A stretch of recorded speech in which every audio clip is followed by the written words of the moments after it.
governments. They will always be slow and they will always be bureaucratic. Funnily enough, even in Kuwait, and I suspect in a lot of other countries, the rules of censorship are much more clear.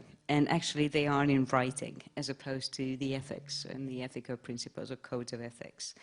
I do not see how censorship truly, and especially in the way or the ways it's practiced in the Arab world, I do not see how they could help society. But censorship is terrible. Of course, the social responsibility in media enhance really, you know, the editors or the gatekeepers, as they call them, to take care of some of the content, because sometimes, you know, it is against human beings, against, you know, against religions, which is not accepted, and it could raise a lot of crises and problems. So this is, you know, it is not really censorship, but it is, you know, a kind of correction for something which can cause terrible in the society. I strongly believe that we have a bigger problem with self-censorship than censorship.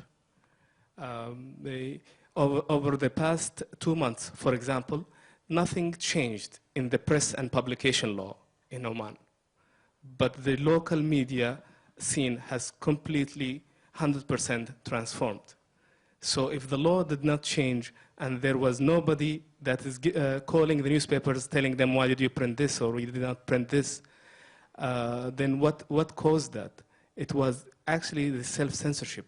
And what I think is that why do we have self-censorship? Is because in our priorities we think it's more important, for example, to keep the government or businesses happy than to voice something honestly from the people. So the problem is also, again, to the same thing. What is our assessment of who is more important to agree with or to please? We know that human memory spans about 80 years. That's the active memory. That's when the generation who still has first-hand experiences dies out.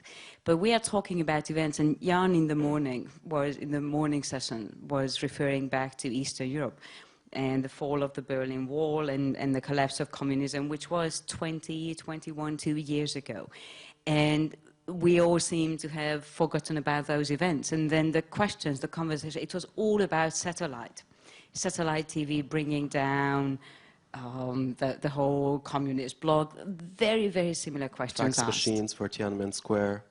Fax machines. Yes, absolutely. Oh, that's right, absolutely. So it was fax, photocopiers, Xerox machines, which the Soros Foundation was buying and distributing. And so it was fax, yes, and satellite broadcasting. And the stories, the expectations, the hopes, and then the disappointment, where those haven't happened yet in this part of the world. But they were the exact same thing. And there is a danger.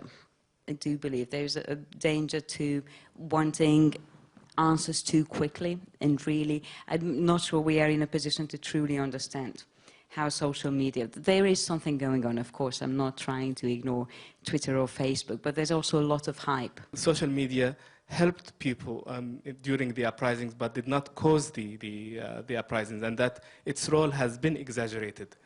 But, you know, of course, I work for a think tank, so we think more about the future and future scenarios. And the indicators that we have seen is that the bad news is that this overemphasis and exaggerating the role of social media is going to continue. And the main reason behind that is because the US government has a new policy of promoting social media and exaggerating its role, because the main social media, social networks are American. And I have seen this, and I am someone who worked 5 years as a political analyst for the US government. So because of this very strong push from the US administration to social media, this will continue to be the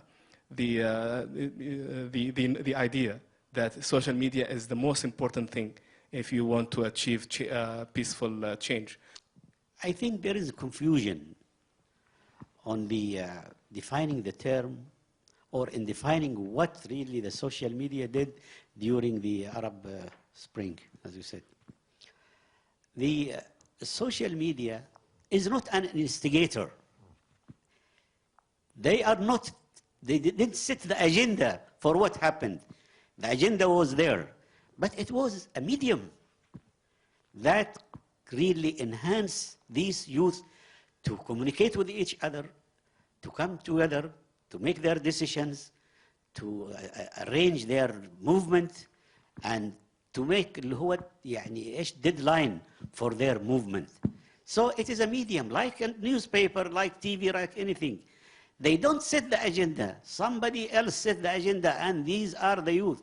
And also, the youth made their agenda after, you know, long really complaint, or long really survival, or wrong treatment by the governments and also the security forces in these countries. So, in the future, the social media influence or impact will be increased with time, with the increase of number of people who are using this media. There is no choice if you are running for office, if you want to be a part of change. It's not a choice whether you want to use social media or not.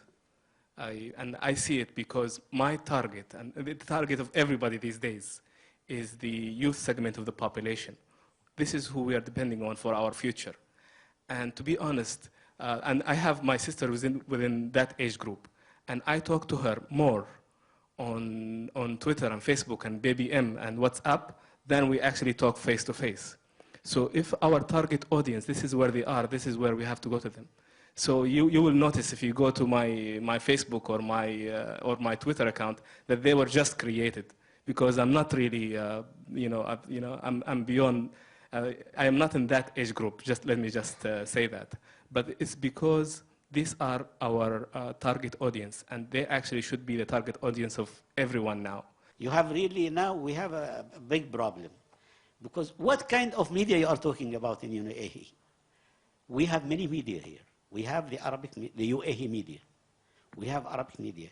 We have foreign media. We have English Emirate media. So once, we have a panel, we were talking about identity.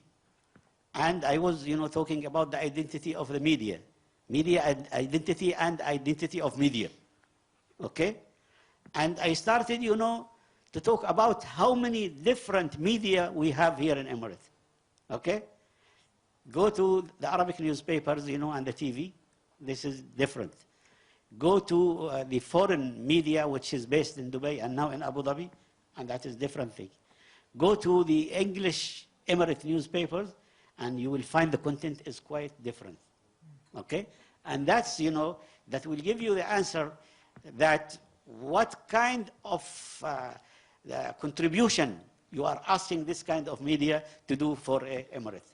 Okay? But for, the Arabic media, the UAE media in Arabic, they are doing very well, and you can note that, they are talk about, the problem of people, either, in cities or in remote areas.